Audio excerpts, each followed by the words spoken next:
असं होतं की अनेक व्यवसाय हे रात्रीच लागले जातात, विशेषतः खाद्यपदार्थांच्या गाड्या. आणि या खाद्यपदार्थांच्या गाड्या उशिरापर्यंत चालतात. अनेक ठिकाणी मद्यपान केलं जातं, अनेक ठिकाणी छेडछाडीचे प्रकार होतात, काही ठिकाणी गुंड प्रवृत्तीचे लोक येतात.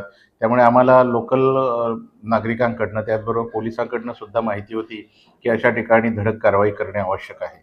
आणि घणसोली विभागाचे विभाग अधिकारी, सहाय्यक आयुक्त मुंडावरे साहेब, त्यांचे सहकारी यांनी असे सांगितलं की जर आम्ही इथे कारवाईला सुरुवात केली तर कधी-कधी स्थानिक प्रेशर येतो किंवा ही बातमी लीक होऊन जाते की अशी-अशी कारवाई होणार आणि ते ज्यांच्यावर कारवाई होणार ते पटकन पळून जातात. मग आम्ही मुख्यालयातून ही कारवाई लावली आणि मुख्यालयातून कारवाई लावून एकाच वेळेला धडक कारवाई केली. तिथे आढळणाऱ्या सगळ्या खाद्यपदार्थांच्या गाड्या, हातगाड्या, अंड्या भुर्जीची दुकानं यांच्यावर कारवाई करून ती सर्व आम्ही डंपिंग ग्राउंडला जमा केलं. जेणेकरून असे पुन्हा व्यवसाय रात्री होऊ नयेत. या व्यवसायावर खाद्यपदार्थ बनवले जातात, सिलेंडरचा स्फोट होऊ शकतो.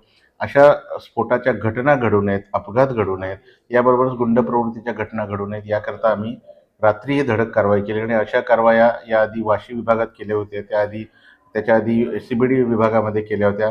या वारंवारिता या कारवायांची वाढवली जाईल आणि अनधिकृत खाद्यपदार्थ विक्रेते किंवा फेरीवाले यांच्यावर नियंत्रण आणून रस्ते आणि पदपथ आपल्याला नागरिकांना चालण्यासाठी उपलब्ध करून द्यावेत, असे माननीय आयुक्तांचे निर्देश आहेत. त्याचं पुरेपूर पालन केलं जाईल. ही कारवाई किती वाजल्यापासून किती वाजेपर्यंत चालू? ही साधारणतः संध्याकाळी 7 वाजता सुरू झालेली. 1 तासभर काही वेळेला वाट बघावी लागली आणि नंतर ही कारवाई रात्री 1 वाजेपर्यंत सुरू राहिली. आणि 1 वाजल्यानंतर जे जमा केलेलं सामान 2 ट्रकमध्ये भरून आम्ही डंपिंग ग्राउंडला जमा केलं.